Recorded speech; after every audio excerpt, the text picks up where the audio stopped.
Happy New Year's Eve, everyone, and I'll probably do a shed update. I just gotta wait till it gets just a little bit warmer because it is, what, 13 degrees, and I don't know if I want to go out there and talk about models in the cold. We may do something a tad bit different, but anyway.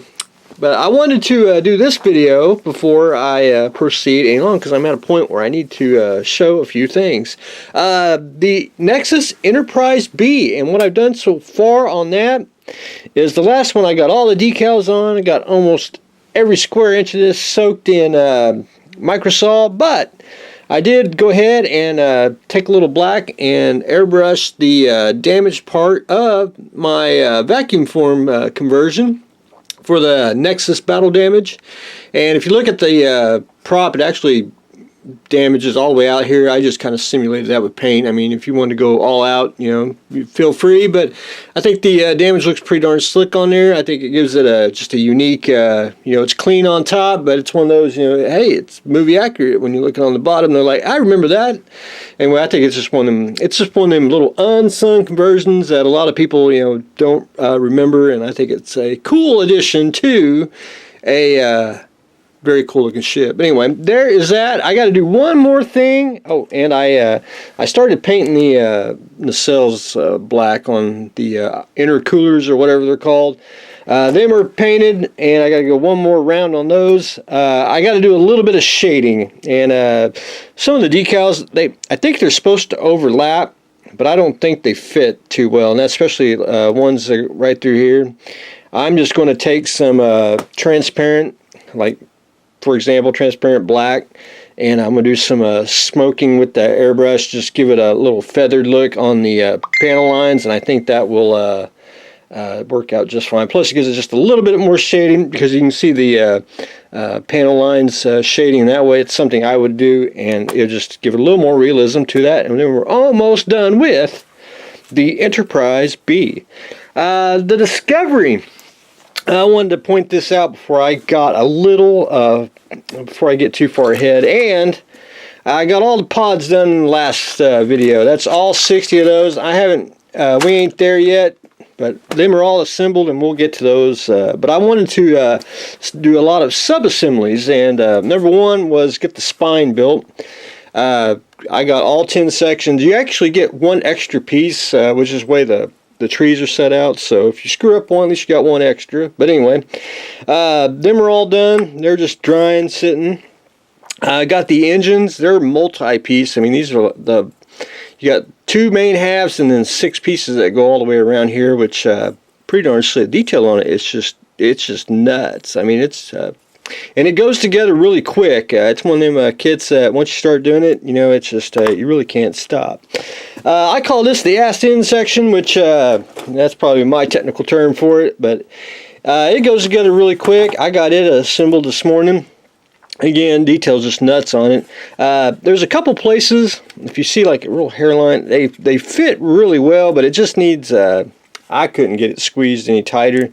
So I'm just going to take wherever I got it, Mr. Tulip, and I'm just going to go put just a little dab on the corners and call it good. But anyway, that fits extremely well, and it's a solid piece. One thing that I got to point out here on Mr. Instructions, when you start doing the ball, and I've actually been going backwards. I started at the pods, did this, and you know, just went backwards, so I'm going to do the ball last here. But you basically put the ball together, put the command neck together, put all the little connector bases, and then the plate.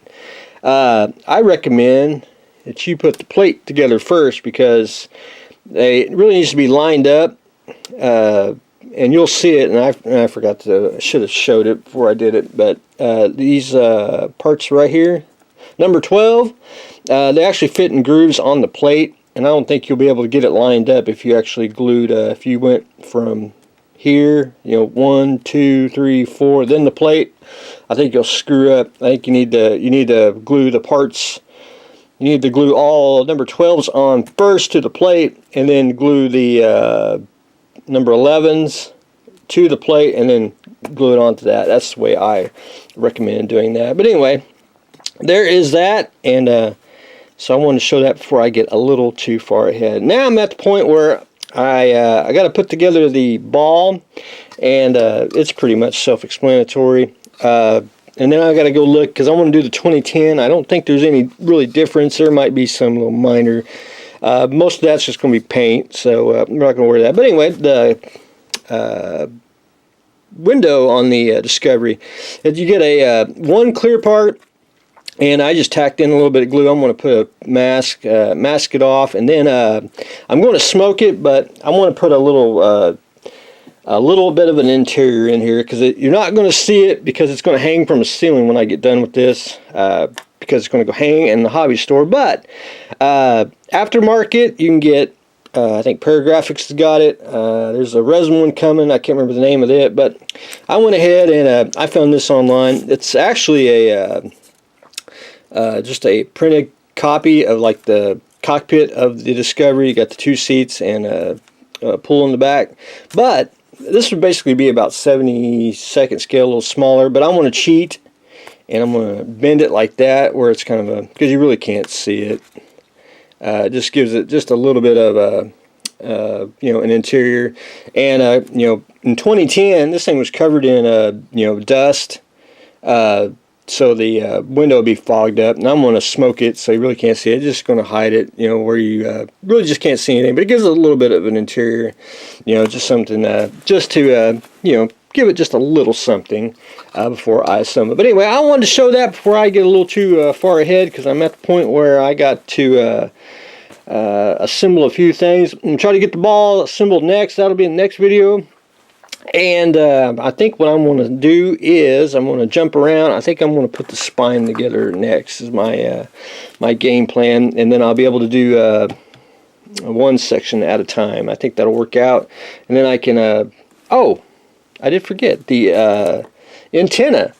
I did get that assembled, and when you assemble this, I recommend. And I threw. Oh, that's a lot of sprue. And I recommend, if you put the antenna together, leave it on the sprue, especially when you cut out the crossbar here. It's very, very, very fragile. And I'd leave the antenna on the sprue and put the crossbar on it. It just get more grip, more to handle, one grip, and it's just, I don't think you'd lose it that way. But anyway, you do have to put the metal rod in there. And I didn't glue the metal rod. I actually made it float. And I found me a paintbrush that actually fit. I think if you glued it on, you might get it crooked. And that way I left it floating, so you can have it, you can adjust it once you get the spine together and be able to put that on as well. So anyway, I thought that was a unique thing. And it's just a gorgeous kit, and it goes together like, just goes together great. It's just a great kit. But anyway, that's what I've got going on today. We are continuing on with the Discovery. Doing a little battle damage on the Nexus Enterprise B, and we'll do this again in the next new year. So that's what I got going on today. Stay tuned for the next exciting episode.